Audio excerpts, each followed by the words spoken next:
For the last couple of months, I have had this idea in my head, or I guess I should say this saying that keeps resonating throughout my head. Regardless, whatever you want to call it, whether it's a saying, it's a quote, it doesn't matter. What matters is the idea. And that quote that just keeps popping up in my head time and time again is that tomorrow is never promised. And I honestly couldn't tell you why that just keeps popping up in my head. Maybe because I turned 25 last year, I am having a quarter life crisis. Maybe it's just something that I'd never truly thought about before. But the idea and the thoughts that tomorrow is never promised is something that we can find all across media. I mean, just last year I also played Persona 3 for the first time, and the idea that death comes for us all is written all over that game. And even just a couple days ago, I finished watching the newest season of Castlevania, and at the end, there's a message of you need to appreciate life some more. But the piece of media that I've resonated the most with of appreciating life while we have it is Frieren.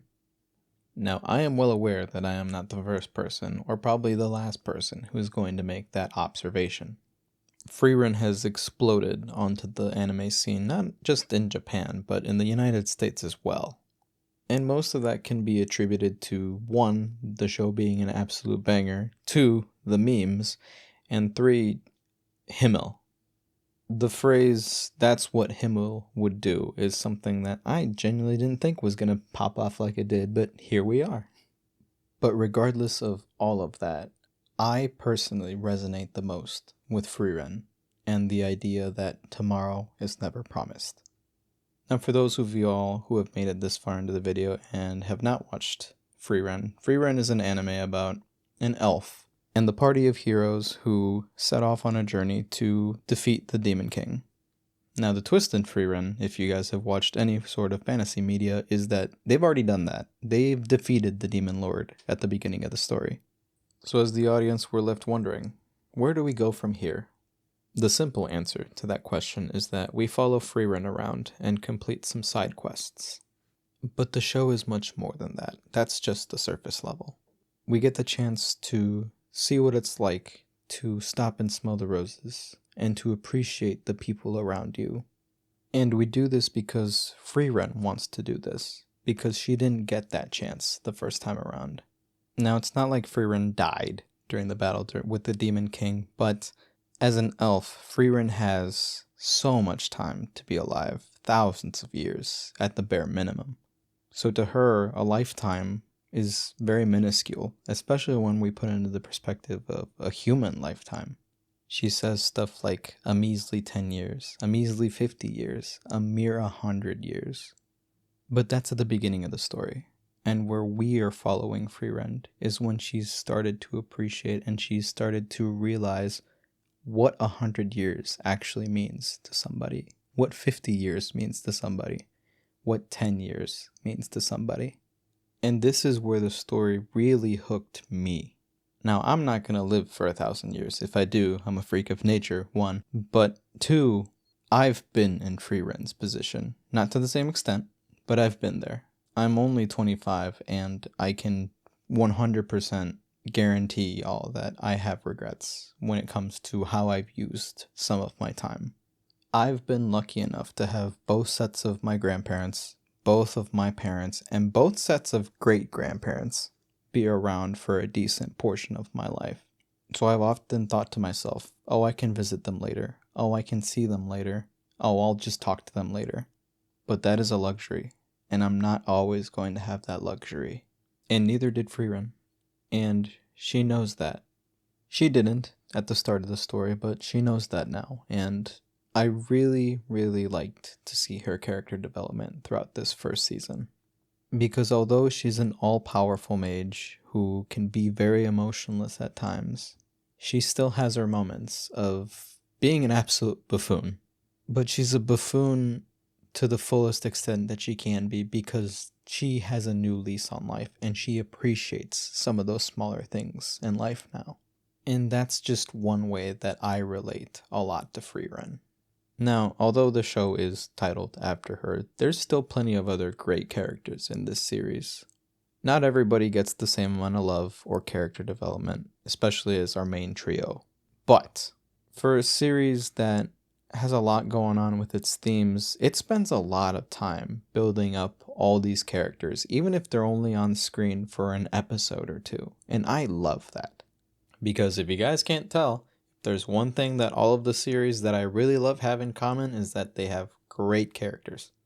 Even the handful of demons that we're introduced to in this series, although I hate them, they're great. They're good at just being evil, and that's good. But all of that aside, we have our other two main characters of the trio, in Frieren and Stark, and both of them have their own take on what it means that tomorrow is never promised. At the beginning of the story for Frieren, it was she needed to become a mage so that she could repay her debts. So she trained hard. She trained so hard at the very beginning. And she did this because she promised Hyther, another one of Frieren's party members, that she would become a great mage before he died. And she did. She fulfilled that promise, but she had to grind so hard because he was on his deathbed and she did not want him to miss out on that. And as for Stark, he's a kind of the opposite, where his tomorrow was promised, but not because of him. See, Stark's village was slaughtered, so he's the last of his clan, essentially. But he wouldn't be here without his older brother telling him to run. And so he begins his new lease on life by trying his very hardest and by training his very hardest so that he can become a hero that his brother and he can be proud of. And Stark is another character who I relate a lot to because Stark's journey is a lot about self-worth and what it truly means to be a hero, what it means to Stark to be a hero. I also relate a lot to Stark because he's got daddy issues. But much like Frieren, Stark really didn't appreciate his master's lessons until after the fact, after they had spent their time together. And in this case, it was also a member of the party of heroes, Stark's master being Eisen the dwarf. So everyone has a new lease on life, and everyone has learned to appreciate, to stop and smell the roses, and it's truly a message that continues, even now, to really resonate with me. Now, I'm only scratching the surface as to why Frieren is such a good show, but this is what it means to me, and this is why it's one of my favorite shows. Not just of the last 20 years, but it's up there. I'd put it in my top 10s, for sure. Putting characters aside, Madhouse really outdid themselves with the animation in this show. Every still frame feels like it's a painting of sorts, and every fight scene feels like it's a absolute roller coaster ride. But not only that, the music is fantastic. Like, the ending sequence alone is a top 5 of all time for me. I truly mean it with every inch of my being when I say that I love this show. I loved it the first time I watched it, I loved it when I rewatched it, and I love it now. Not just because of the pretty colors and the awesome characters and the awesome music, but I love its lessons. And I really love the fact that Frieren reassured me that it's okay to stop and smell the roses, because tomorrow is never promised. Now let me know what you guys think. Did you guys enjoy Frieren? And if so, who's your favorite character? Or, what was your favorite little silly moment from our party? That's one thing that I didn't really touch up upon, is all the silly moments in Frieren, but I mean, there's so many to pick from. For me, personally, I will never get tired of the mimic gag. It amazes me that this 1,000-year-old elf will continuously fall for a mimic just because there's that 1% chance that it's not. And although we also see plenty of the Frieren cat face memes, the Fern pouty face is also just absolutely golden. As for my favorite character, I would say Stark. Although yes, I talked a lot about Frieren in this video, I would say Stark is my favorite character from the series. Much like Himmel, Stark's just there to be a hero for the people, and he's nice to everybody, and I can appreciate that. He's also just a really dumb boy, and it'll never not be funny to me. I would also like to give a quick shout out to my boy Denkin. I know that a couple of different people really resonated with him, and I can totally see why. I mean, he went up to Frieren saying that he could catch his hands, lost respectfully, and after that, just because he was out of mana did not mean that he was out of hands to catch that bird. But with that said, thank you guys so much for watching. I appreciate the continued support. If you liked what you saw, please feel free to drop a like, share, or subscribe to the channel. We're still very close to 10 subscribers, which to me it's going to be a lot, and I appreciate your guys' support. Again, thank you guys so much. This has been Soggy Taco, and I will see you guys in the very near future for another video. Hasta luego.